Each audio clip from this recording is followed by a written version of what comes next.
things you desire and wish for and want in your life, and you struggle and you work hard, you sweat over it, and you put a lot of effort into it. I'm going to make it happen. Why are you working so hard? Answer, simple. Your program doesn't support it. You're trying to override the program. I'm sorry, mathematically, very difficult. Why? Subconscious is 1,000,000 times more powerful a computer than the conscious mind, number one. Number two, the conscious mind works 5% of the day. The subconscious works 95% of the day. Your life is not controlled by your conscious mind. Your life is 95% controlled by 1,000,000 times more powerful processor than your conscious mind. You're going to say, I'm going to tell the subconscious mind what to do. And I go, it's more powerful than you could ever imagine. You cannot tell the subconscious, this is what I want, but you can reprogram the subconscious. And that's where your power is. And if you're a leadership position, recognize you're just as much in the same game as everybody else at the top or the bottom of this power struggle. Why? We operate by the same rules. Is your program better than the other person's program? Well, better means what? Is it stronger? Might be. That doesn't make it better. You could be evil bastard, have a very strong program. That didn't make anything better. Is your program in harmony? The difference between harmony and disharmony is the difference between health and disease. Harmony brings health to your community. Disease means your community is not in harmony. And so when you look at sick people, it's like, oh, the genes did that. I go, nope. Epigenetics did that. What's that? Mind in a state of disharmony manifests a state of disharmony. And all of a sudden it's like, oh my God, my body and my life experiences are a total reflection of my programming. I go, yeah, if you don't like it, you can change the program. But you got to find how to push that record button. Hi, Game Changers. It's Verit Kogan, and I have a very special treat for you for our 200th episode of the Mindset Game podcast. Thank you for tuning in, listening, watching, sharing. Today's guest is Dr. Bruce Lipton. And for those of you who don't know, Dr. Bruce Lipton is the expert of experts when it comes to beliefs. He actually wrote a book called The Biology of Beliefs. And I invite you to really take in what he's sharing in this podcast conversation, because it can not only transform your own life, but it also has the potential to transform our planet. And you'll see what I mean. So with all my love and joy, and thank you. Thank you for being a listener. Thank you for subscribing. And it is my wish for you to experience your highest and best life, and for me to support you in any way that I can. All my love. Welcome to the Mindset Game podcast. I'm Verit Kogan, and it is such an honor to introduce you to one of my mentors, Dr. Bruce Lipton. Bruce is a cell biologist, lecturer, and internationally recognized leader in bridging science and spirit. Bruce was on the faculty of the University of Wisconsin School of Medicine and later performed groundbreaking stem cell research at Stanford University. He is the best-selling author of The Biology of Belief, The Honeymoon Effect, and co-author with Steve Bhaerman of Spontaneous Evolution. Bruce received the 2009 prestigious Goi Peace Award, if I'm pronouncing that correctly, from Japan, in honor of his scientific contribution to world harmony.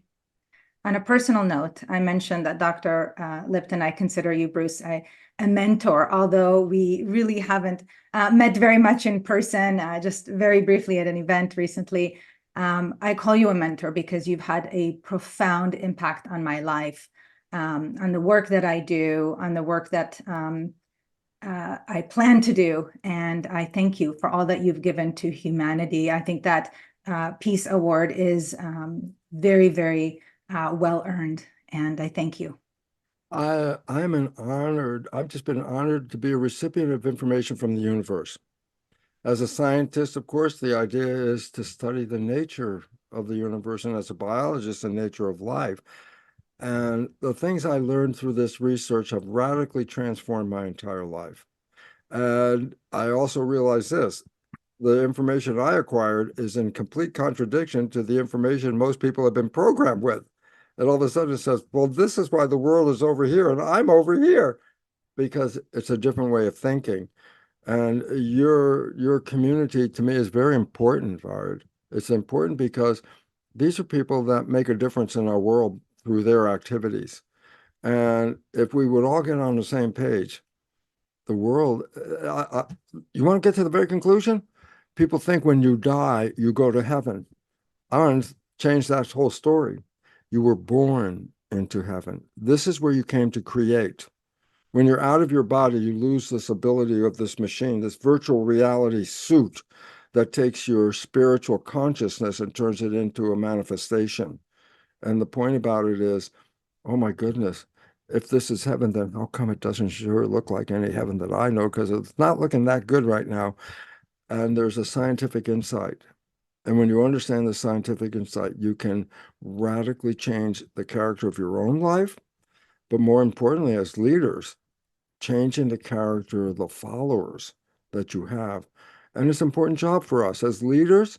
It's an important job to pave the way to a future of personal empowerment and a personal understanding that if this has happened, let's make it so. And I think that's most important. And I want to thank you for an opportunity. Let's share that information about how to do that.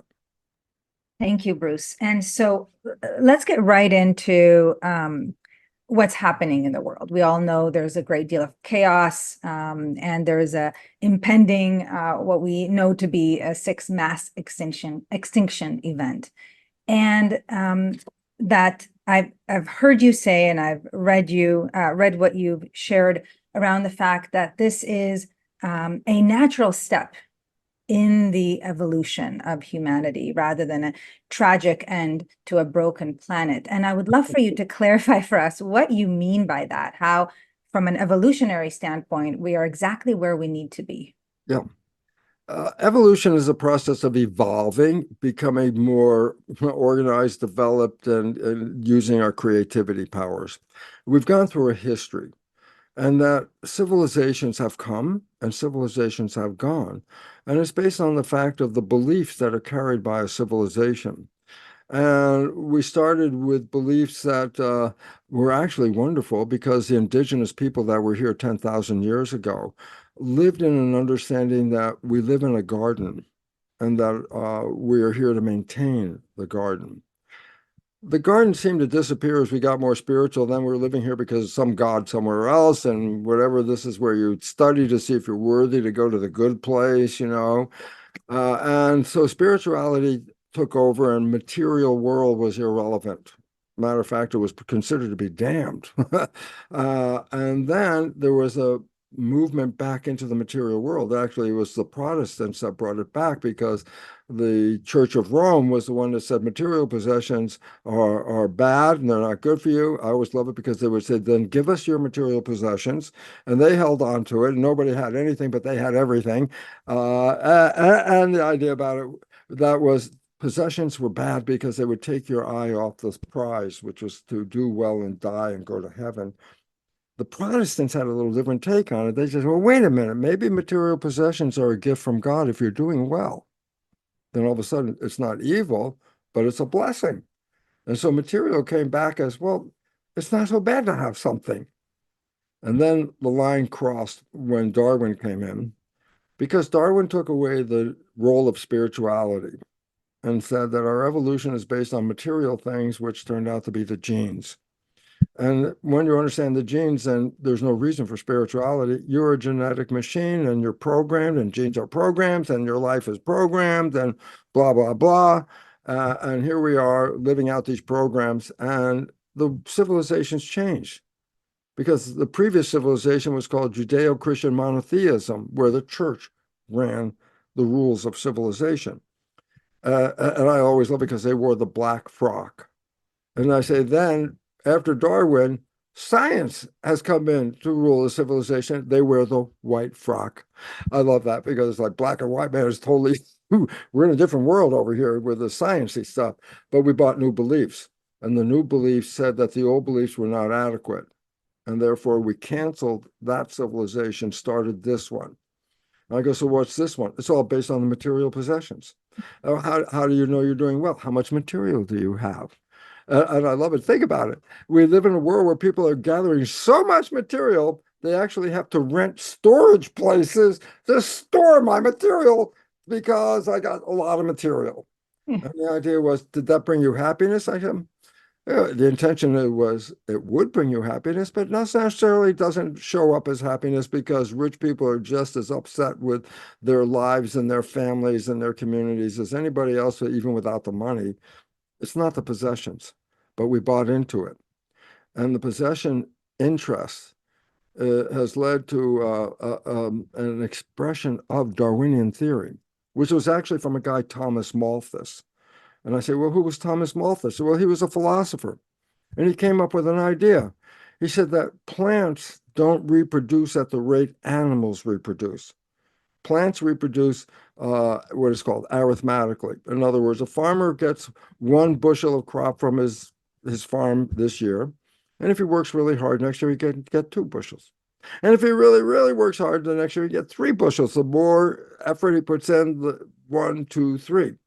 But animals double every time they reproduce, they double. So first there's 2, then there's 4, then there's 8, then there's 16 and 32. And there's a point where then Malthus says, wait a minute, there's going to be a time where there's too many animals, not enough food. And then what did he bring in? The struggle for life. And then this was brought by Darwin, who put it into his theory of on the origin of species, that we're here in a competition. And who is the winner? The one who wins has the most stuff. And I go, well, why is it? How's it measured? I go, well, you want to look at it today? I go, 1% have the most stuff, and 99% don't. I go, so what does it represent? The fulfillment of a Darwin policy of a Malthus belief that competition is a game. The winner of the competition is the one that has all the stuff, and the losers don't. And we played this game, and I say, so what's the result? And so now I'll give you what has happened as a result of this? And the answer is this. This is just fundamental, the simplest mathematics in the world. And I go, what is it? If we want to keep the world working the way it is right now, today, right now, it takes 1.6 planet Earth to provide the resources. I go, so what does that mean? I say, where's the extra 0.6 planet Earth coming from? And the answer is we've actually extracted the future from the planet right now. And in the process have undermined the web of life using our so-called intelligence. And we're living beyond our means. And this is where it comes to the conclusion. How long can you live this way? And the answer is about 20 more years. And then the point is what? We've collapsed the web of life because we're collapsing it, getting all that material stuff out of the planet, whether it's the resources or the food or whatever is taken out. I go, but you haven't taken care of the garden. You destroyed the garden. I go, that was the point. We cannot survive. We're taking the life out of the planet, and we're actually taking the life for future people out of the planet by doing what we're doing. So the NASA scientific assessment says there are 2 reasons why the current situation is not sustainable. Number one, I just said it. What was it? We don't have enough resources to do this anymore, okay? And you can see the distribution of the resources are so uneven in a planet because a small percent owns the resources. The rest of us, you don't want to say it, but the word are slaves. Why? You work to support the 1%. And the relevance about that is, and at the bottom, people are groveling to just get enough to survive. Most people don't even have enough money to make it through the week for the needs that they have and food. The prices of things keep going up and up and up. And I say, what about the poor people? Their salaries didn't go up. They're struggling. So we're living in a world where the larger portion of the population cannot continue to survive with the separation of the money. And you go, what the? Okay. Money is energy. Ah! I say, why is that important? Life is energy. I go, yeah, so what? I go, well, if you don't have any energy, you don't have any life. I go, aha. And who's got the energy? The 1%. The rest of us are struggling to get energy out of that for our survival. It's not sustainable because the behavior of the culture, which acknowledges a survival of the fittest Darwinian theory, is completely wrong. It is the destructive force of the planet. It says, take what you want, and I don't care how you get it. And all of a sudden I say, well, what's the point? And I say, well, number one, there's no morality to Darwin. Morality doesn't count. I don't care how you win. You win any way you win, you win. So you could be an Uzi with a gun. I got an Uzi. Or you could be an Albert Einstein with a brain. I say, who's going to win? The gun's going to win. Is that fair? No, but it wins. Why? Fairness is not part of Darwin theory. Winner and loser is Darwin theory. I go, you know what? We've turned everything into a competition. I go, well, you know where the problem comes from, folks? We came from a garden. I said, what about it? I say, a garden is the height of cooperation. Every species in the garden is there to support the other species to maintain the garden. When we came out, and indigenous people 10,000 years ago lived by this awareness, we're here to tend the garden. Today, we're here to take what we can get from the garden. And all of a sudden I said, well, then that means competition. I goes, yeah, that's a battleground.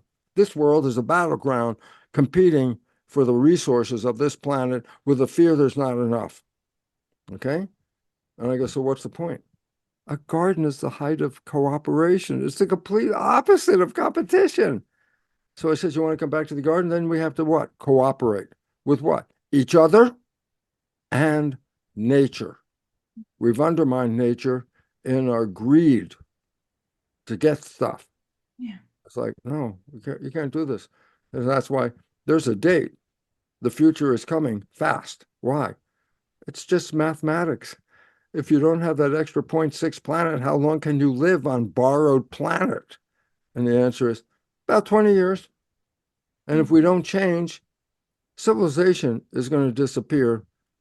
Nature is going to stay. Nature will be very happy. We are, instead of the support of the garden, we are the virus in the garden. And nature's plan is take out the virus because it's destroying the harmony of a garden. We are the virus. And nature's saying, you can't do this anymore. I said, does that mean we have to die? I go, no. It means we have to learn to adapt in a different way. I go, well, what's the problem? I said, well, the culture we live in is the culture of greed and fear and take all you can get and you become the winner by killing the other person. That's the game we've been playing. And I said, that game is self-destruction. I go, yeah, and destruction is not 1,000 years from now. It's within a couple of decades. So he says, what are you going to do? I said, we have to change the behavior. I said, how do you do that? And here's the problem. The culture that we've been living in on this planet has to collapse. I go, what do you mean? I say, it's the culture that gives us the behavior that is taking us out of harmony. I say, can you patch it? I say, we've been trying to patch it for years. Put a Band-Aid here, put a Band-Aid here. The whole thing is riddled with Band-Aids, but it's dysfunctional. So here's an interesting fact. Yes, the world's in a state of chaos. I go, why? Because we're not sustainable and the culture is the cause of it. To sustain ourselves, the culture has to crash. I go, but that is the scary part for the average person because they're embedded in the culture. And then we're going to say, yeah, but to survive, it has to collapse. It's like, what? Is it, it's collapsing? Fear is the result. And fear is the weakening of a population. Because when a person is in fear, they're a victim. And when they perceive themselves to be victim, they give up their power to those who they think will keep them going because they themselves are not capable. I am powerless. I am a victim. And so most of the population is hanging on for dear life to what? A civilization that is collapsing. I go, so what do you want? You want to keep this civilization? Well, good. 20 more years, you got nothing. Okay? You want to move? Let go of the civilization because its behavioral programming is causing a destruction of us. And I say, because somewhere along the line, we have separated ourselves from nature. I can tell you when it first started, the church. I go, why? What's Genesis? Oh, God created the planet. He put some water on there. Then he put all of nature on there. And they said, let's have some people on there. I said, what was the thinking? Nature was here for us to be added into so we could have nature, dominion over nature. Okay? That separated us from nature. Nature came, we were separate. Okay? And I go, even science separates us. I say, why? Because the conventional Darwinian belief of evolution is based on what are called random mutations, accidents of evolution. I say, how did we get here? Random mutation. What's a mutation? An accident. Then I said, then what's our purpose? It was just an accident. Why are we here? No purpose, accident. And all of a sudden, again, we have separated nature because we thought we just got here by whatever random genetic mutations occurred, and look where we are. And I go, we came from nature. We are nature. You cannot be separate from nature. If you destroy nature, by definition, you have destroyed yourself. Will nature be destroyed? Nope. You know why? Everywhere humans are excluded from a piece of nature, that nature has gone back to the original form of the garden. You know, a best example, Chernobyl accident led to radiation that contaminated this large area. They call it the zone of exclusion. I go, why? Too much radioactivity, people can't go here. We got a fence around it. You can't go in here. You stay out. That's dangerous. Well, guess what? The city that was there in Chernobyl is a forest. What do you mean? I say, out of the buildings, the trees are growing. On the roofs of the building, the trees are growing. The whole place has turned into a forest, a garden. And guess what? There are more wildlife in Chernobyl than anywhere else in the former Soviet Union. I say, how come? People are not there. When people are gone, nature rebuilds itself. We are destroying nature. Nature will say, okay, you destroyed it to the extent that you can't be here, and farewell, because the moment you're gone, guess what? We're coming back full garden. And this is what we have to look at. So I say, well, if I was the leader, then what would I do? I said, get the hell out of that box. And Buckminster Fuller, a futurist, told us, he said, you want to change the world, don't go in and change the world, step outside and create the other world. And this is our destination. You cannot fix this structure. It is forever broken. And the only way you're going to survive is step outside. What does that mean? New leaders, new leadership, new destinations, new cultural needs and desires. And all of a sudden I say, so we're in an evolution. Why? The old system today that we're still in has to collapse. If it doesn't, you got 20 years to enjoy the rest of it as it comes down. It's going to fall down big time. And I say, well, what are you going to do in 20 years? And I say, change the way we live on this planet. Learn what the indigenous people knew. It was learning to live in the garden that allowed us to be in the garden. Mm. And so what are the new jobs? Those that are oriented toward maintaining the environment. And some of the old jobs that live by taking out of the environment, the petroleum industry, the pollution of taking that stuff out and using it. It's like God put it under the ground. He said, keep it away. Don't use that. That's under the ground. We took it out, brought it out. And it's like, you released the demon in this place. And the whole idea then, and then accompany that with a Darwinian pursuit of what? Winning. At what cost? Morality? Irrelevant. I don't care how you win. If you're standing at the end, you're called the winner. But you might be standing alone in a desert at the end. Yeah. And you might want to say, am I the winner? I go, I don't think so.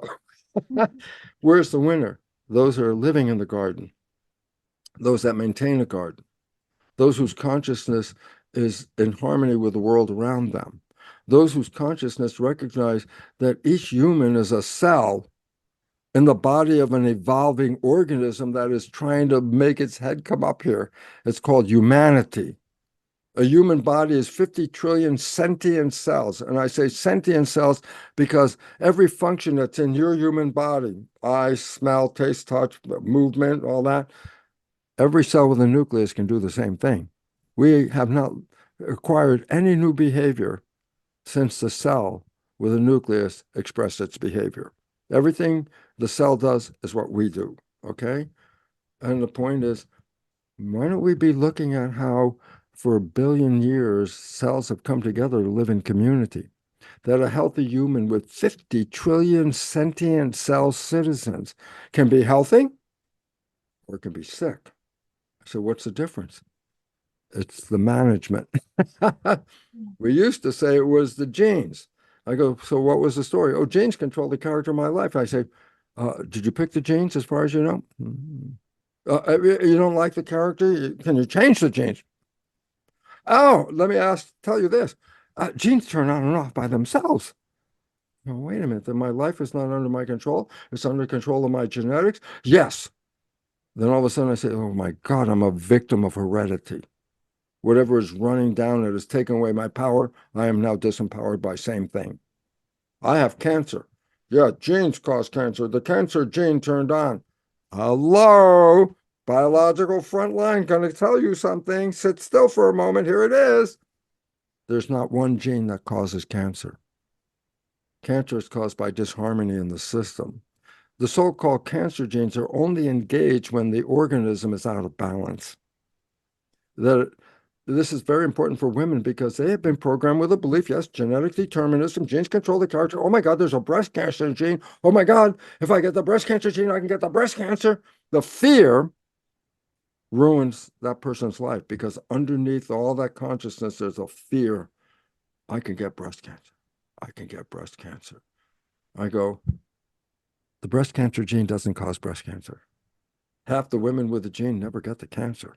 I say, well, then possession of the gene doesn't cause cancer? No. What is it? Possession of the gene in a life that is out of harmony, and now you have cancer. Okay? But there's no gene if you got it. I automatically have cancer. I say, but you live in fear. And I say, what does fear do? Shuts down your intelligence. What else does it do? It shuts down your vitality. In fear, you're in protection. Growth, look at the mutual exclusion here. I say, what? Growth, there's a stimulus. Let's say there's a stimulus right here. And it's something I want. I say, oh, it's a stimulus you want? You go to that stimulus. You go to the stimulus, and what do? You're open. Why? Because you want to take it in. Food or love. You want that? You have to be open, go to the source, and take it in. I go, but what about something that threatens you? I go, oh, you don't go to the stimulus, you go the opposite way. Do you stay open? I go, absolutely not. Because in a threat, you wall yourself off to protect yourself. I go, so what's the point? You ready? Growth, go to a stimulus, be open. Protection, go away from a stimulus and be closed. Point, can't be open and closed at the same time. You can't go to a stimulus and away from a stimulus at the same time. It says you cannot be in growth and protection at the same time. I say, so what's the result? Well, the protection response evolved to run away from that saber-toothed tiger. I go, and so how long did that protection response activate and shut down your growth and get you into protection? It's about 10 minutes, because if you escaped, no more threat. You come back into growth again. I said, but what happens in today's world? The fear has us living in protection, not 10 minutes, but 24/7. I go, what's the point? The illness on this planet, less than 1% genetic. The illness on this planet, over 90% stress. Stress means what? This is the simplest explanation. I want to give it to you. What am I in stress? I say, you have a destination you want to go to. Be healthy, find a partner, do a good job, get some more money. These are destinations. Anything that interferes with you getting to that destination is a source of stress. And we live lives of stress. And we have a healthcare crisis all over this planet, and everybody wants to solve it with pharmaceutical drugs, which is another stressor. The answer is health is in your head. Disease is in your head. Then it becomes in your body. And when you understand this, and I say, well, if I want to heal myself, I say, what? Change the program in your head, and you change your biology. but go out and try and change the world. I go, what a waste of time. Who do you think you are? I'm going to change the planet. No, you're not. You're going to be taken in, and you're going to be part of this rat race, which is an alienation of the harmony that a garden represents. And the leadership is that's the source. As we said before we got on, the famous book just outlines it right to you, right in your face. It's called Rich Dad, Poor Dad. I go, what does it say? It's very simple. If you grew up in a family that was rich, you were programmed with the behaviors necessary to support being rich. If you grew up in a family that was poor, you were programmed with, I'll never get there. The programming of the behavior of, I'm not good enough, I'm not strong enough, I'm not worthy enough. These programs keep you from going there. So I said, then what's the difference between a rich person and a poor person? I said, it's not the biology, it's the program. And in a world where competition is judged to be the most important factor in the evolution, the competition by its definition must disempower you because you're a threat. You have no power, you're no threat. And I go, whoa, holy cheese. I came up with an insight that I think is so fun, and I call it the power monger's creed. In other words, the belief that how you get power. You ready? It's 2 steps. Give them the fear for free and then sell them the way out. Oh. The church did this. I go, what do you mean? Hell, it's free and you're all going to go there. I go, where'd you come up with that? Did somebody go there and come back and tell me? No, it was from Greek mythology. Greek mythology about a burning lake. And then they turned it into a reality. And then Dante made a picture. And then everybody saw it. My God, there's 7 layers. And look what I'm in. Oh, I'm on layer 3. Oh, my God.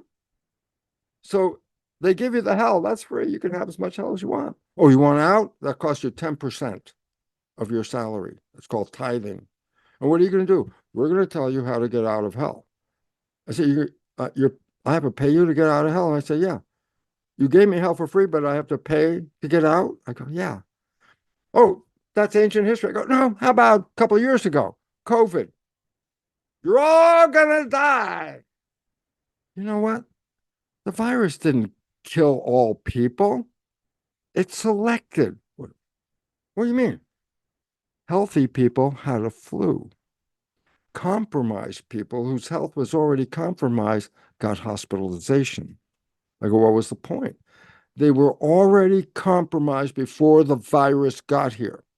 Look at the people who end up in a hospital. Over 70% super obese. Over 70% diabetes type 2. Another large percent came in with heart problems. And stress, of course, was the overriding one of all of them. I say, in real nature, there's a wolf. And we used to say, oh, the wolf is evil. It's going to eat the herd of the farmer. So let's kill all the wolves. I go, no, you misunderstood the nature of what the wolf was. I say, what? Before we were here, there were herds of deer. I go, so what? The wolf did not pick the strongest one in the herd to chase. Now, humans, unfortunately, we kill the strongest one. Who's got the most antlers? That's us. You mean you're clipping off the power at the top? I say, wolves do it the other way. Wolves eliminate the weakest one. Why? Well, if I'm going to chase some food, I need to get it. I sure as hell not going to chase the powerful one. I'm going to chase the weak one because that's my better chance. So guess what the wolves did? They culled the herd of the weak elements so that the power elements remained. Human hunters go the opposite way. We kill the best, the biggest, the strongest, and then we destroy the nature of that animal community. So, interesting point about all this is, what the hell are we doing here? The wolf is good. COVID, you want to say that's the evil wolf. I go, the COVID didn't kill them. They were already sick before the COVID killed them. The COVID was showing you were not healthy. The planet is showing us human civilization is not healthy.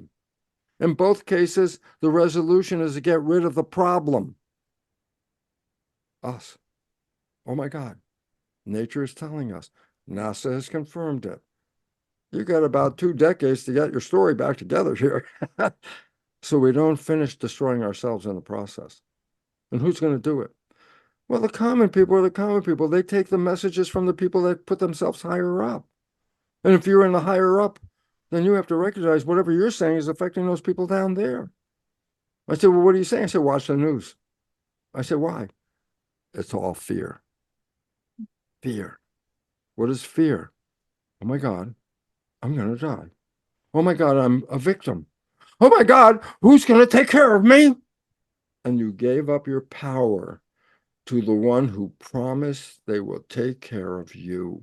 And you gave it up. No questions. And I said, and look where we are. The power people have precipitated the end of our civilization at this point. Is it the intention of the power people? Well, some of it is, because that's programming. How do I win? Whatever way you can win. And there are people in finances that will undermine Enron. I love that one. We can all win by robbing it from everybody else. And then guess what? They even did it in their own corporation. they went in. I forgot what the guy's name who was running the show. He would walk into a division and he'd say, at the end of this 6 months, we're going to fire 10% of you, and then walk out the door. What do you think happened to that community of workers? Now all of a sudden it's like, I don't want to, oh my God, I got to take care of myself. 10% of us are going to be lost. I don't want to be lost. I'll do whatever it takes to keep my job. I go, that's when morality went out the window. How Enron employees were laughing when fires went through California and destroyed the power system and all kinds of stuff because they were just like, oh, this is great. Huh? Well, it benefited Enron. So what do they care about California? It had nothing to do with them. You are leaders. Are you working to help us, or are you working to save that peace for yourself? Because that's where the problem comes from. And my dear hostess, who has not said a word, and I wish she would sometimes shut me up, but has understood the nature of how programming has disempowered us. That we're not living, the mind controls biology. The mind controls genes. Genes cannot turn on and off. That was a belief system that's totally false. Simple. What is a gene? A blueprint to make proteins that make the body, the building parts. I go, so why is that important? It's a blueprint. I go, so why is that important? I go into an architect's office and she's working on a blueprint and you ask her, hey, is your blueprint on or off? And she look at you, it's a blueprint. There's no on and off. I go, how many years did you believe that genes turn on and off? I go, because the moment you did, you lost your power because the genes control me. They turned on and off. I had nothing to do with it. And the fact is this, genes do not turn on and off. Genes are read or they're not read. I said, then who's the reader? I said, the mind. And that's where the monkey wrench came in. I go, what do you mean? The mind?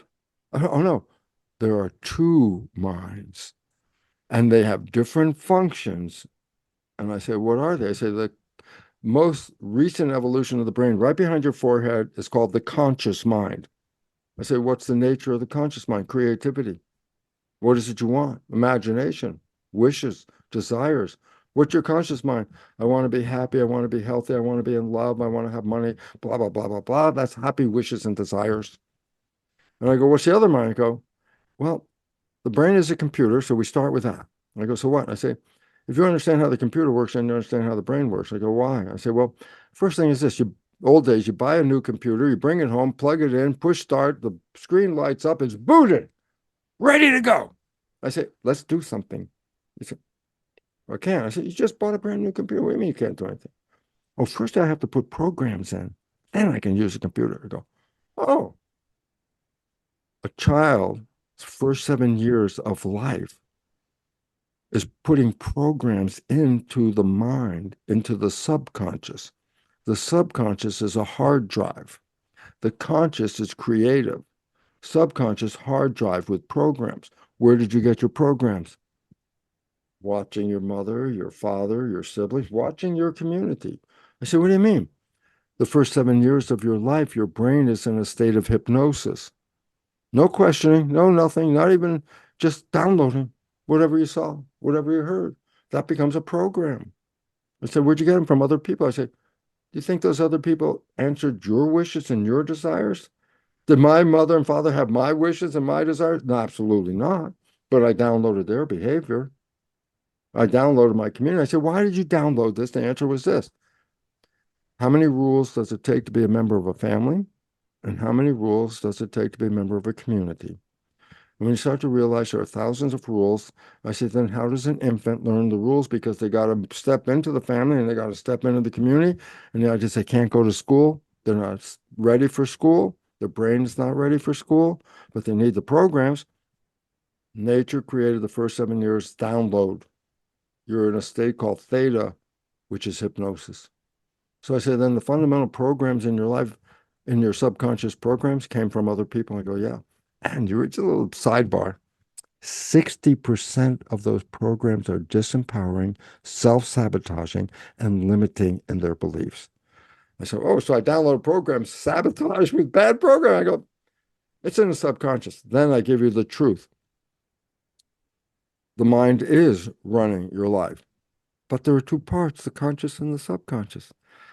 When the conscious mind is running it, that's manifestation of wishes and desires.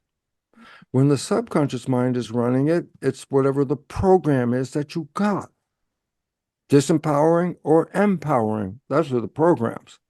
Are you the program? No, you're the conscious mind. And it turns out the conscious mind can look out the window and say, here's where I want to go. Or the conscious mind can think. And I say, well, when it's thinking, it's not looking out the window. I go, no, thinking is looking inside. So the moment the conscious mind is thinking, it's not paying any attention to this outside world. I go, but what if you're driving the car and you've done this?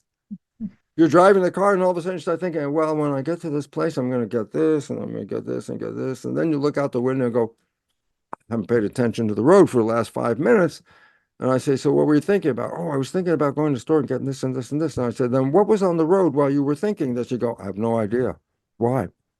Because when the conscious mind's thinking, it's not looking out. I go, well, oh my God, I was in the car and I stopped paying attention, but I'm still here. I go, driving the car is a program. I don't need to think about it. The subconscious knows how to do it already. So I can think and be way out here, and yet my subconscious is driving the vehicle. Now, to end this, because I could go for 12 hours here, Farid, but let's end this here a little bit, that discussion, and the point is this. Well, then, how much time am I thinking? Because the amount of time I'm thinking means is the amount of time I'm not running the show, but my program is. And the answer is 5% of the time is how much we spend thinking. 5% of the time is how much we are expressing our wishes and desires, driving our vehicle to where we want to go. 95% of our mind is thinking. So that means 95% of our behavior is coming from the programs. I say, yeah, and where'd you get the programs from? Other people. So I say, then guess what? You don't even see you're playing a damn program. Why? Where's your consciousness focused? Inside on a thought. Well, if I'm thinking inside and the car's driving, then who's driving? I say the subconscious program. It knows how to drive. Did you see your driving skill? No, all the other drivers saw it. If you had bad driving, they saw that program too, But the point about it is what? We live only 5% in a world of self-creativity. We live 95% in a world of program. Most of the programs are dysfunctional, 60%. I say, well, then here's where the trouble of life comes from. If I'm thinking, and now my behavior is controlled by my subconscious, do I see my behavior as it's coming out of my subconscious? I go, no. I said, why not? Because the conscious mind's inside looking over here. It's not looking out to see what you're doing. So you're the one that doesn't see your own behavior. Everybody else does. I go, so what's the point? They respond to you and behavior you don't even know you're sending. And I said, so what does that mean? Well, then the average person says, I'm a victim. I wanted to be successful. But look at all these people they've interfered. They've interfered. I go, okay, now reality check. You were sending out a negative programming. They were responding to a negative program.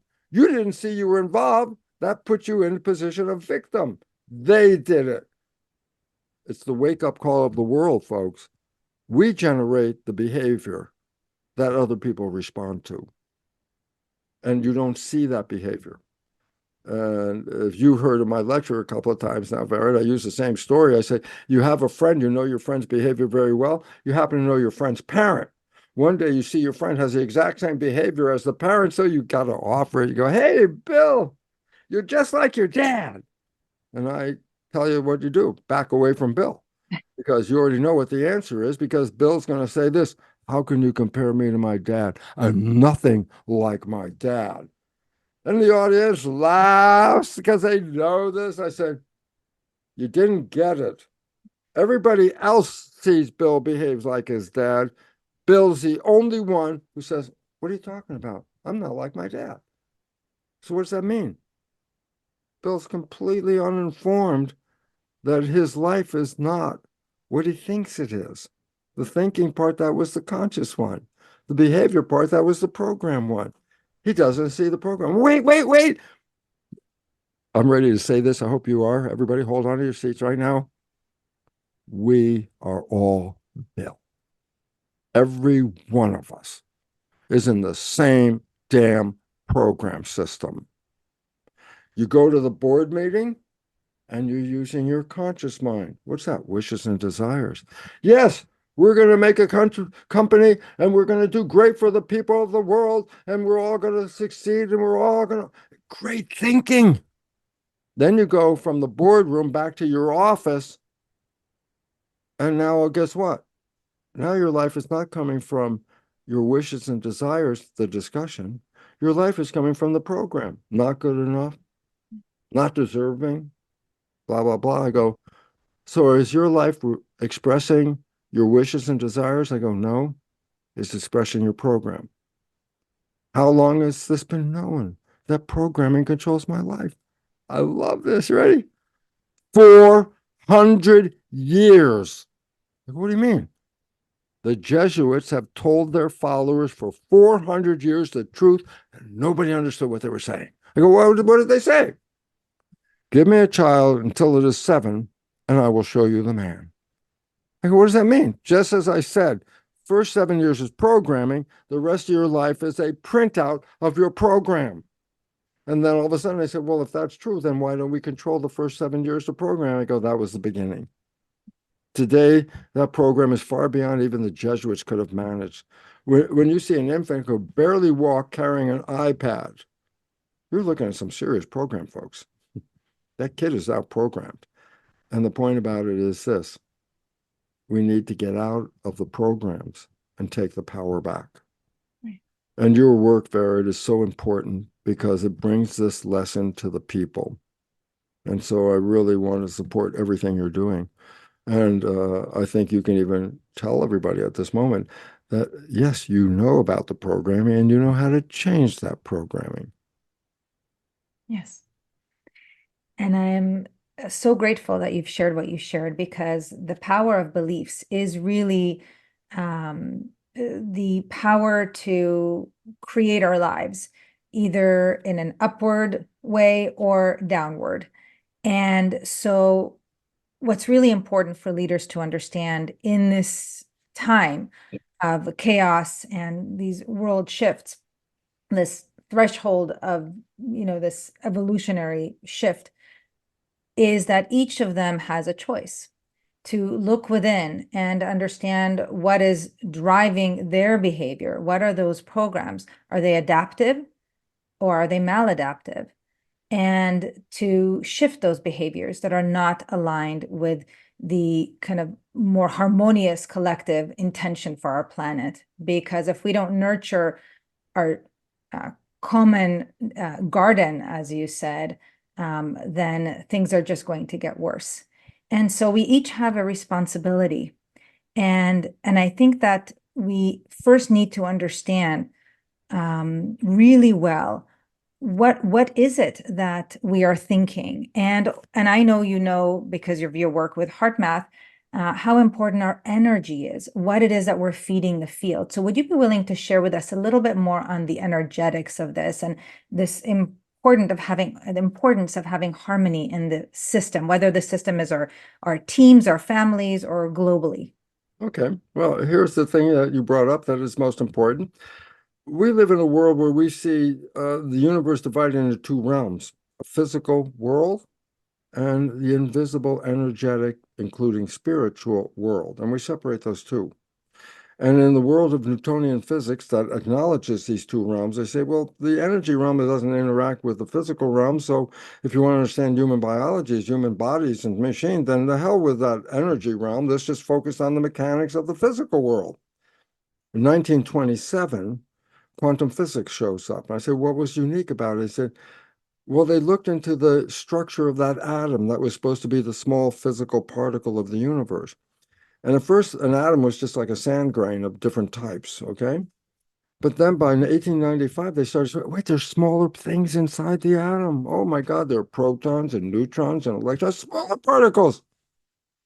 Inevitably, when they took the smaller particles apart, what was it composed of? Nothing physical. They took it down to the bottom. I said, what was in there? An energy vortex, a nano tornado, a spinning force. Every atom is a force spinning and sending out ripples of energy, just like you drop a rock in a pond and the energy from the falling rock is translated in the water. You see the ripples. That's not the energy. Energy is a force. It's the energy that shaped the water to make the ripples. So, but basically, you want to say, what's the shape of energy? Excuse me. It's the ripple, waves. Okay. So all of a sudden I say, so what's important? In a world of physicality, you can separate physical things. Excuse me. Left hand, right hand. Oh, two separate elements. Look, see them together? Oh, see them separate from each other? See, they're separate entities. That's an illusion because a hand is made out of energy. And energy are waves, and there's no border. So I don't care how far apart I move my hands, the energy of each hand is still connected to the other hand. But we are energy. The world around you is energy. You are connected to all the energy. I say, is there any energy that's separate from the rest of the universe? I go, everything in the universe is entangled, the word coming together. We are a piece of a whole. And yet we perceive to see ourselves as separate entities living in the universe. I go, that's an illusion right there. That's a problem. And that matter doesn't exist, which is now, that's a hard one. Well, I can see you. And if I was there, I could touch you. So what do you mean matter is an illusion? I go, the reason you can see me, and I always say this, and you heard me say it, Farrah, is the lights are on. Everybody, I go, no, you don't get it. I say, what do you mean? I say, a body is made out of energy. Energy is invisible.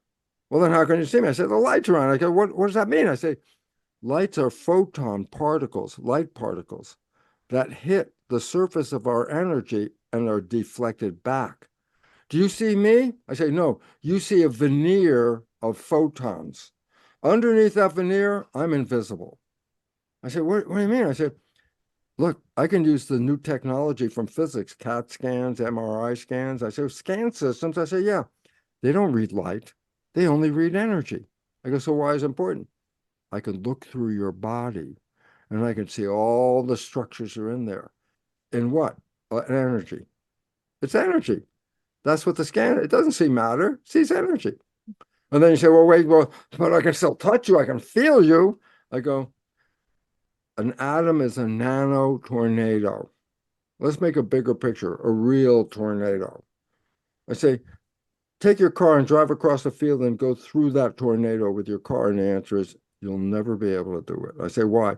The moment you hit the edge of the tornado, the force of that tornado would lift up your car and throw it away. But that's a physical experience. Something is pushing on your physical to lift you up. It must be another physical thing. I go, no, it's a force field. A tornado is an energy force field. I say a nano tornado is a nano force field, but every atom is a force field. So I can't push my hand through the wall. Why? The atoms that make up the wall have a tornado-like energy more powerful than the atoms that make up my hand. So I hit the wall, and the wall tornado is stronger than my tornado, pushes me back. I can feel it. Matter is an illusion. I love that Albert Einstein quote. Reality is merely an illusion, albeit a persistent one. And that is, we grew up with the idea of, oh, physical is separated from invisible. And I say, well, that's a perception. Quantum physics recognized from day one, 1927, that atoms are energy and the whole world is entangled. If you want to understand what's going on, you have to see how energies come together and what happens. And there are two interactions of energy at the extremes of the interaction is like a spectrum, but I can tell you what the two opposite ends of the spectrum are, okay? When energy comes together, it's called interference. And I say, but there's two types of interference. One is called constructive interference, where two energies of low power come together and create higher energy. Harmony. Two energies in harmony, resonant, when they come together, add up and create greater energy. Constructive interference. Let me give you the other one. Two energies that are not in harmony, out of phase, come together, they can cancel each other out and make no energy. This is an interference, but it's called destructive interference. Constructive interference, energies come together, give you more power. I go, yes, you've experienced that your whole life. It's called good vibes. What are good vibes? You meet somebody or you see something, an object that you like or the food that you like, and that energy of that object, food, other person is in harmony with you. That's called constructive interference. Their harmony and your harmony come together, and the power that comes together is greater than the power of the individuals that came together. Good vibes. I met this person and I just felt so happy and so at ease, and I felt so energized by being with this person. But there's two energies that are not in harmony. See, energy both going up, both going down, both going up in harmony. Well, what if one is going down and one's going up? So now they're out of harmony. I say, then what happens when they come together? They cancel each other. Flat, no energy. Called destructive interference, but you've experienced, it's called bad vibes. I say, what are bad vibes? Well, life is energy. So that's the bottom line right there. Life is energy. More energy, good life. Less energy, bad life. And all of a sudden it says, my God, we're navigating energy. And I say, you think you're navigating physical things out here. They're just expressions of energy. The Asians, feng shui, put this object here and this object here and this object here. Why? Because they know each object has a certain energy. And if you put them in the right place, you get a crystal of energy. And this crystal of energy could be in harmony with you, which means when you walk into this place, the field around you is in harmony and you feel good. You know, all the physical objects are energy as well. They radiate ripples as well. I love it because in a conventional house, you buy a couch and you get two matching chairs. I go, great. I say, let's say you're one of those people. You have a couch and two matching chairs. Then I'm going to suggest something. You will sit in one of those chairs and you will not sit in the other chair. So they're both exactly the same. What's going on? Because you don't recognize when you set up your house, the objects you put in there, the pictures on the wall, the color of the paint, the furniture that's in there, everything has an energy. And you find that that seat that you sat in is the focus, like a feng shui. That seat takes the energy from the surround and focuses. If you sit in that seat, you're in the center of receiving all this energy. The other seat is not in the balance. It's outside the center. This one feels better than when I sit in that one. You know? I love it. You go to the store, and when I used to talk in the beginning, only women showed up because they were women were more sensitive. Oh wait, I got to bring this in sidebar. Does that mean men are insensitive louts, which we've been, compared to, and that women are very sensitive and men are insensitive? No, men and women are equally sensitive until men are programmed not to be sensitive. Why would anyone want to program to be not sensitive? I say, you cannot be a soldier and be sensitive. You will never lift up a gun to shoot somebody if you're sensitive. So male developmental programming is overcoming sensitivity. When you become less sensitive, you become more male. I go, why? Because you don't give a damn. I go, oh, Jesus, this is completely wrong. Because the whole idea why we're here is, I can tell you why we're here. I love this. And you've heard it, but I love it because maybe the audience hasn't. The day that I recognized that we were quantum physics elements and that we were energy vibrations, and our identity is actually an energy broadcast picked up by my cells, okay?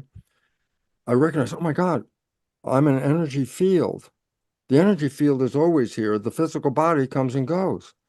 I said, what's another word for field? And I say, spirit.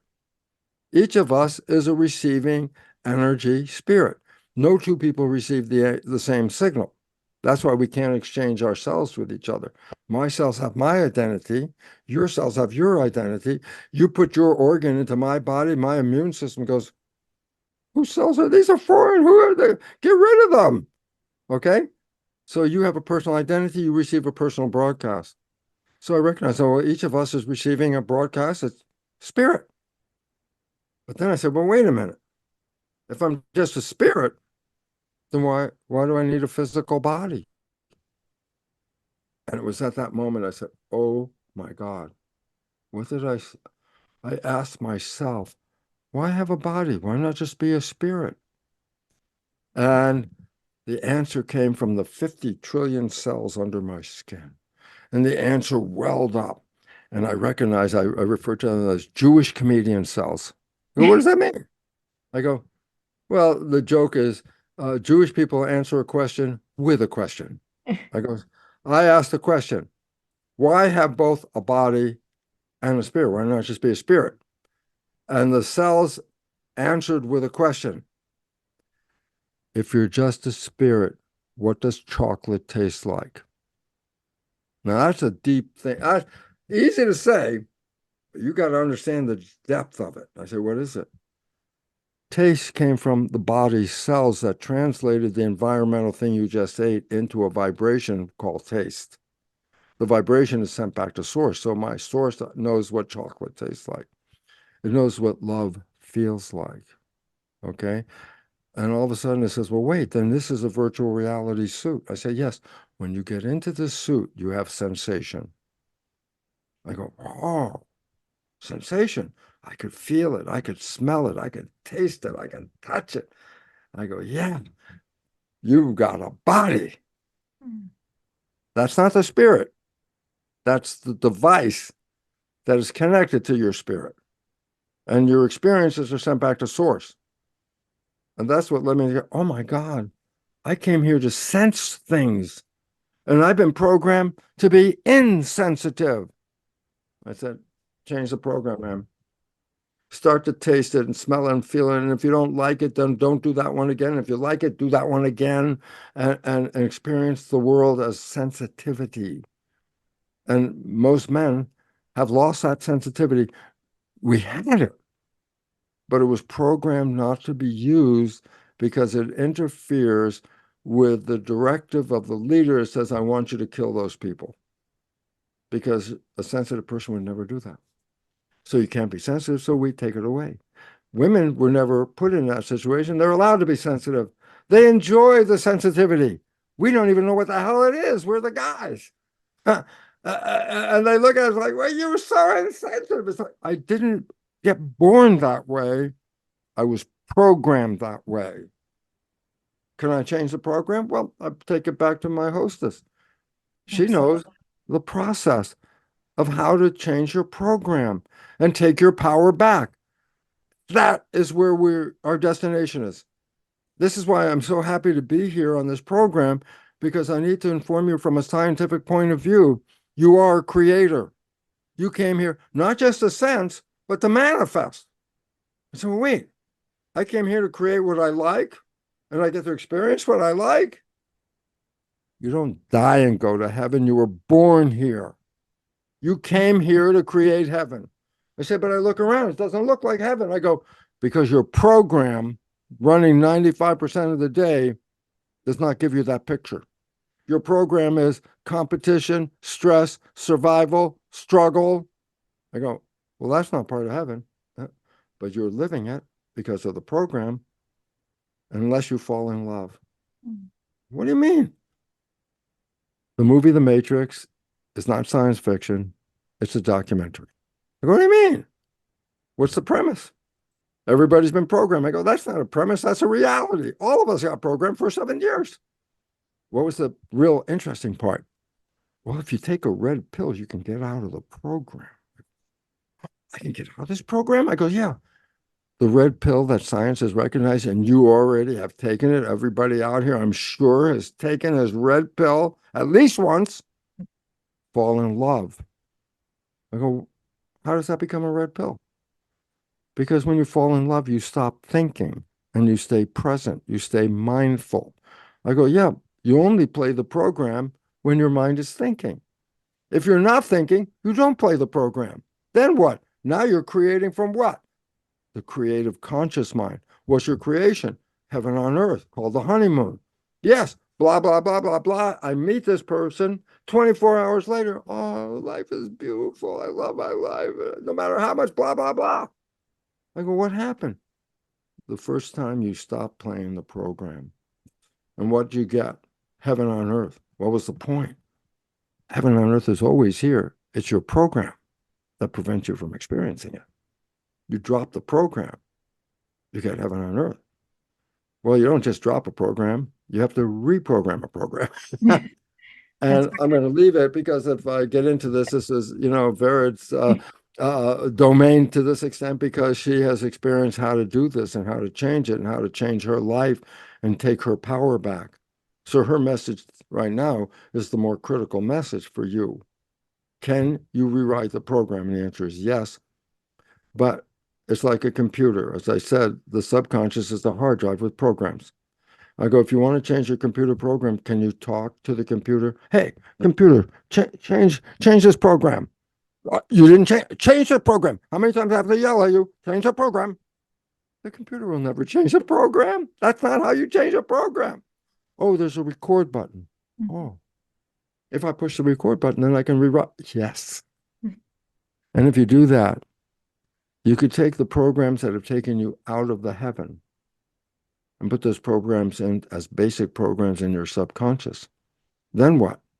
Well, then 95% of the day when you're thinking, your new programs are going to manifest the same heaven that your conscious mind wanted to create, but the conscious mind is busy today, so the subconscious mind is going to make that program manifest for you. You create heaven by the programming. You lost heaven by the programming. You are the creator. And the problem is, there's a word that nobody wants to use. What's the word? Responsibility. You have to look at your life as not the victim, but a creator who is on the wrong path. If you own it, you can change it.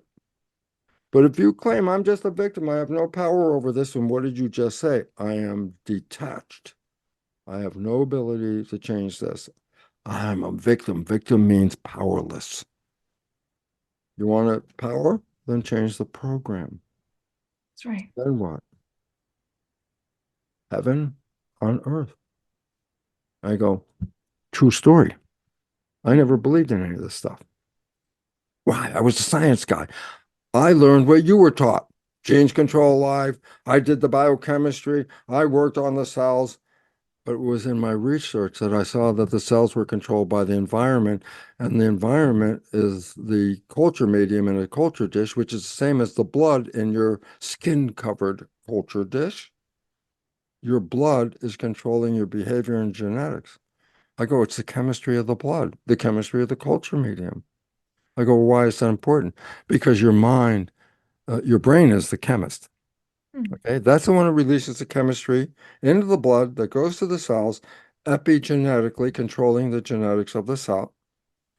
Then the most important question, which is the whole reason the whole thing comes down to, is, so what chemistry should my brain put into my blood? And the answer is so simple. Whatever picture you have in your mind, the brain's job is to translate it into complementary chemistry. There's a chemistry for love, which is a completely different chemistry for stress.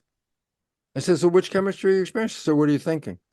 Life's hard. Life's tough. I can't win. Oh my God, I'm so stressed out. I go, you're going to release stress hormones, which will then shut down the system, put you in a protection, shut off your growth, and you're going to suffer. Or you can change the program and go, I'm a creator. I'm going to change my creation. I'm going to change my program. And when I change my program, then I become the power broker of my own life. And first, you have to know you have a program. So I don't want to close without saying this. Are you ready? What is your program? What are your programs? I go, well, how would you know? Well, I was programmed. I said, yeah, but when were you programmed?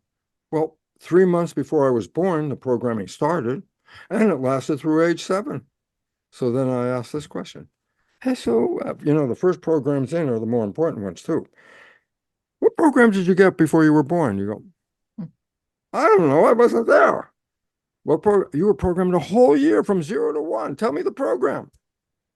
I wasn't there. I have no idea what the hell those programs. You were programmed another whole year from 1 to 2, and then from 2 to 3. I said, tell me your programs. You go, after 3, I can start to see how I got programs. Before that, the fundamental programs of your life, you cannot tell me. Why? Because you were not conscious when those programs were being established. So I said, oh my God, then how am I going to deal with my life? I don't know what my programs are. And then I go, answer. 95% of your life is coming from the subconscious. Your life is a printout of your programs.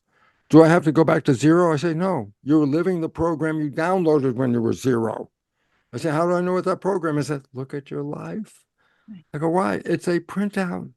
I go, so what does it mean? Let me give you the simple breakdown. The things you like that come into your life, they didn't get there by accident. They got there because they were programs to acknowledge those things.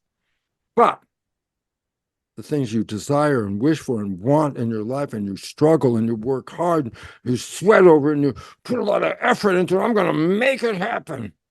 Why are you working so hard? Answer, simple. Your program doesn't support it. You're trying to override the program. I'm sorry, mathematically, very difficult. Why? Subconscious is 1,000,000 times more powerful a computer than the conscious mind, number one. Number two, the conscious mind works 5% of the day. The subconscious works 95% of the day. Your life is not controlled by your conscious mind. Your life is 95% controlled by 1,000,000 times more powerful processor than your conscious mind. You're going to say, I'm going to tell the subconscious mind what to do. And I go, it's more powerful than you could ever imagine. You cannot tell the subconscious, this is what I want, but you can reprogram the subconscious. And that's where your power is. And if you're a leadership position, recognize you're just as much in the same game as everybody else at the top or the bottom of this power struggle. Why? We operate by the same rules. Is your program better than the other person's program? Well, better means what? Is it stronger? Might be. That doesn't make it better. You could be evil bastard, have a very strong program. That didn't make anything better. Is your program in harmony? Yeah. The difference between harmony and disharmony is the difference between health and disease. Harmony brings health to your community. Disease means your community is not in harmony. And so when you look at sick people, it's like, oh, the genes did that. I go, nope. Epigenetics did that. What's that? Mind in a state of disharmony manifests a state of disharmony. And all of a sudden it's like, oh my God, my body and my life experiences are a total reflection of my programming. I go, yeah. If you don't like it, you can change the program.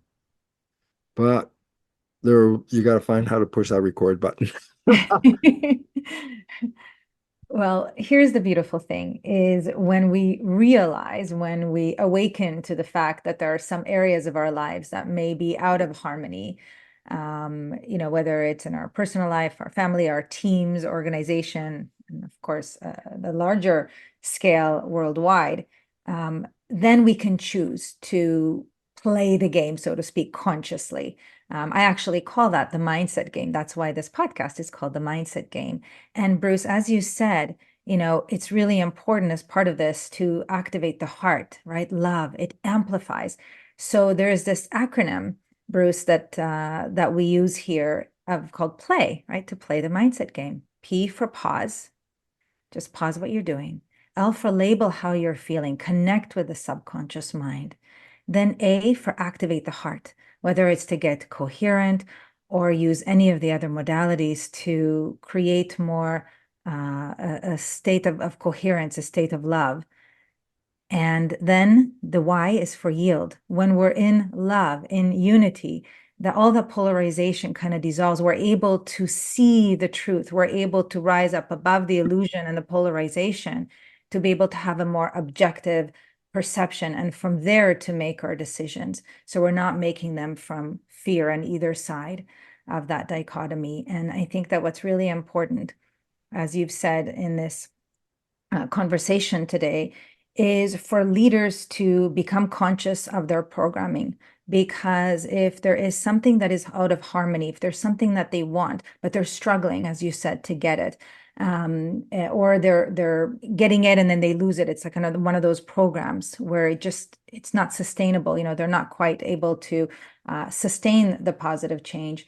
It's because there is something in their programming, and it might be from even before they were born, as you said. And so I'm so deeply grateful for the work that you do in this world. I believe, Bruce, that you are a big component of this conscious evolution on our planet.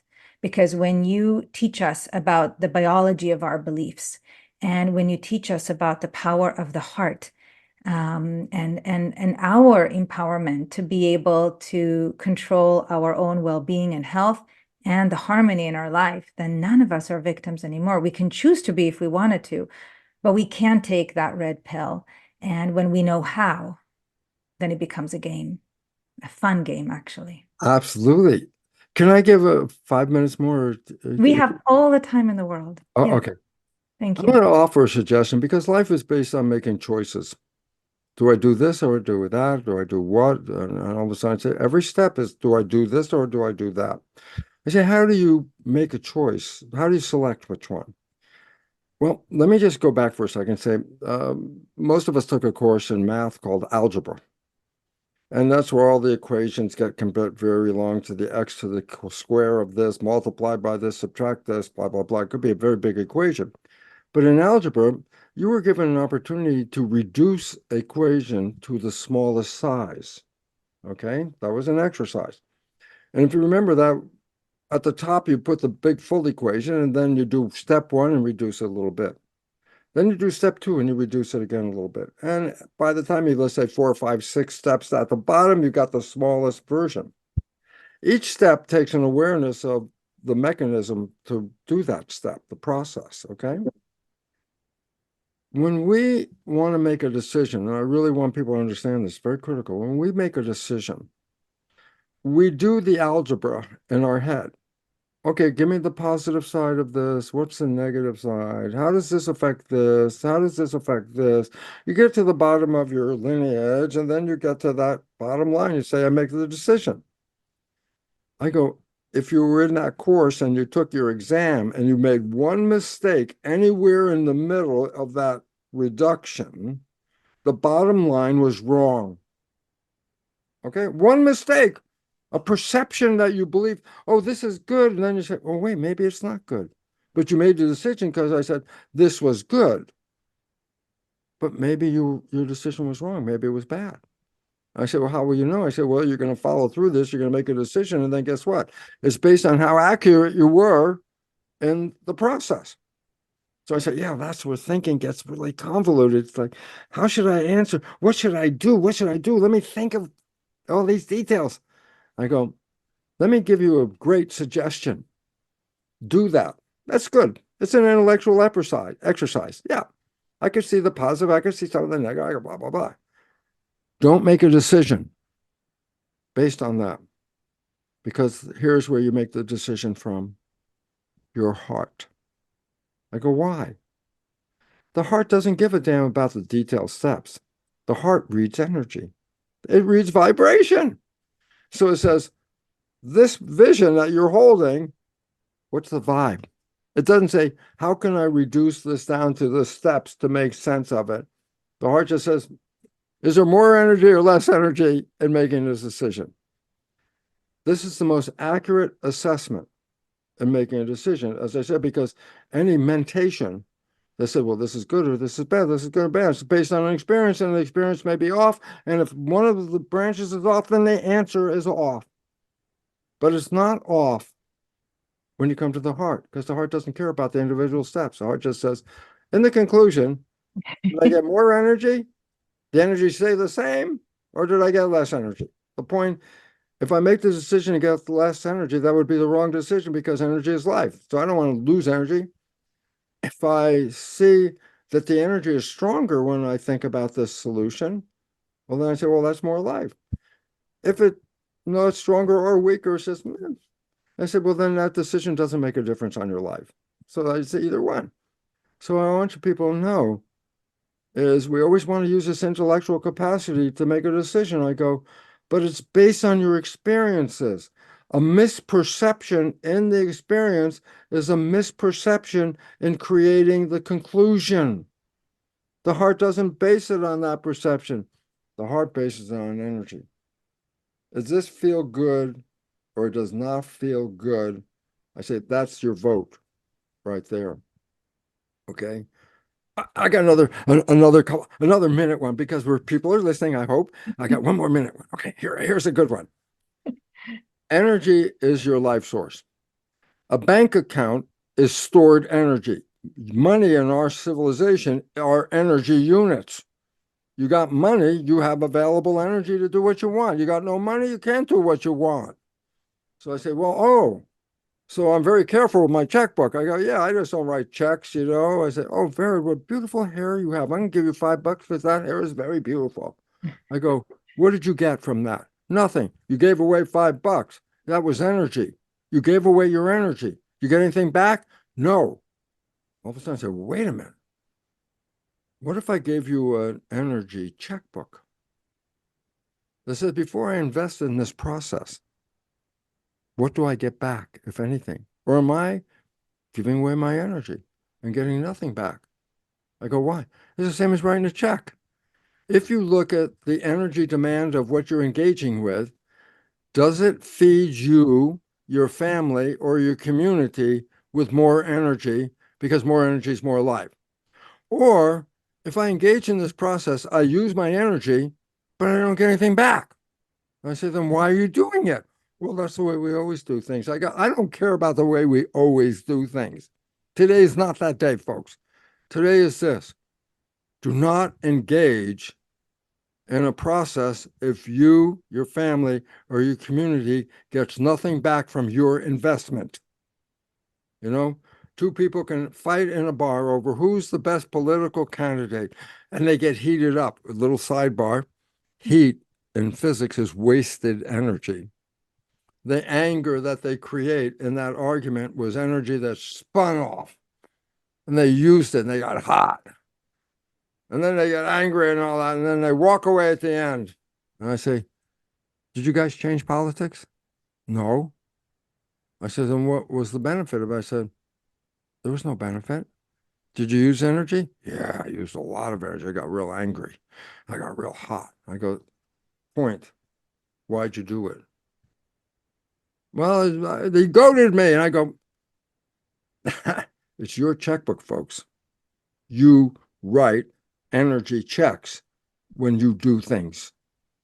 The most important thing before you write that check is who gets the benefit. And if you don't get the benefit, then writing that check is give away your money, my friend, because you just gave away your life in doing that. It's very simple, but very profoundly important to understand, what should I engage in? The other part, what should I do? That was the thinking part versus the feeling part. What should I engage in says, what is the return for the investment? I get nothing back, then why the hell am I doing it? Well, that's the way we always do it. And I go, I don't care. Change. It's your life. It's your energy. Energy is life. And here we are. And here we are. And my wish for every leader that is hearing this, that as they are making decisions, to consider not only what is best for themselves, for their team, even their organization, but what is truly best for our collective garden, for our collective universe, because that integral mindset, I call this, this concept kind of the heart of war, Bruce, where this is the path to peace in a polarized world is through the heart. And when we have that unity mindset, when we consider what is the return, if you will, of the energy from a collective perspective, we all benefit.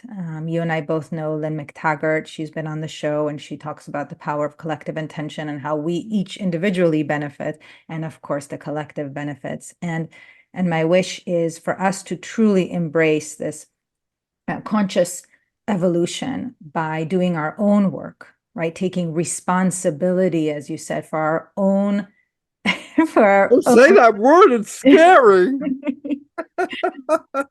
Well, it's not scary when we know what to do and we know how to do it safely and That's it. gently.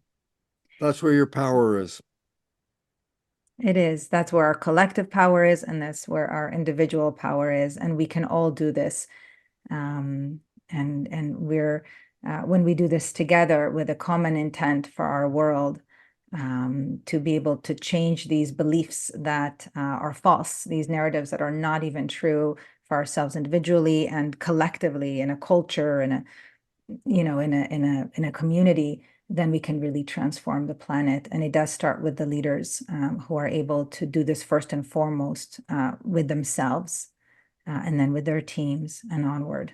It ripples out. And so I just want to give you such a big hug, Bruce, from all of my heart. You are just a bright light in our I'm a world. happy boy, Barrett. I'm just a happy boy. Yes. I live in a garden and I play with all my friends. And the people that don't like me, I don't care. And I don't know where they are anyway because they're not in my yard. And that's it. Take care of yourself and your community. That's why we're here. If life is a struggle, you got the wrong game plan. Life is not a struggle. It means your program is off. And your program, Verit, is very necessary for those people to hear because you offer different worldviews, different insights, different technologies to deal with taking a person's power and giving it back to them. Let them have their power. I trust the people more than I trust the government. Mm.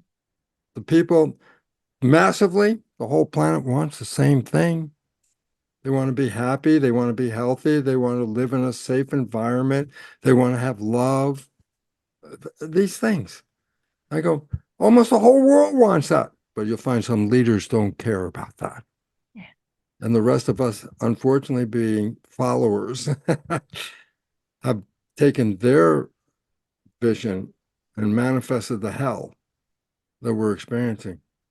Well, and we get to choose to awaken, to play that mindset game, so to speak, take back our power, Yes. raise our consciousness, and thereby raise the collective consciousness and change the trajectory and thrive together.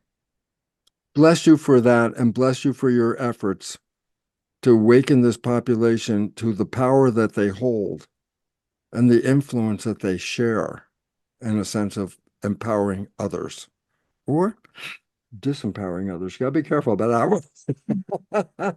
And yet your program is important for our world because you offer a new consciousness that we need at this time. And so I thank you for letting me be here. I thank you for letting me talk to your audience of, I refer to them as cultural creatives. Why? They're here to seek alternate answers to the problems that we are facing in our world today, because the answers are not coming from the box we're in, they're outside that box. And they truly care. They truly care. The people who listen are willing to do the work themselves. They genuinely care. And Bruce, how can they learn even more about you, your incredible programs, all the good that you do in this world? It's just so simple. It's brucelipton.com. Everything we talked about, there are audios, there are videos, there are written articles freely downloadable for everything we talked about. All my love. Thank you, Bruce. Thank you so much. I'm so happy to be here with you. Thanks for tuning in to this 200th episode of the Mindset Game podcast with Dr. Bruce Lipton. I invite you to check out our previous episodes, subscribe, turn on your notifications, share this with others so that you can continue to learn and to give. And to help you get started, you can download the Momentum Institute app. So if you go on your app store, put on Momentum Institute, and you'll see that. And there you can download a free course called Mindshift Jumpstart that can help you to understand your inner system and to shift those mindsets that are not serving you. So with all my love, thank you for tuning in. Thank you for being a part of our community. And I'm excited to continue to share amazing episodes that can help us to really play the game, shift our mindsets, and transform our planet. All my love.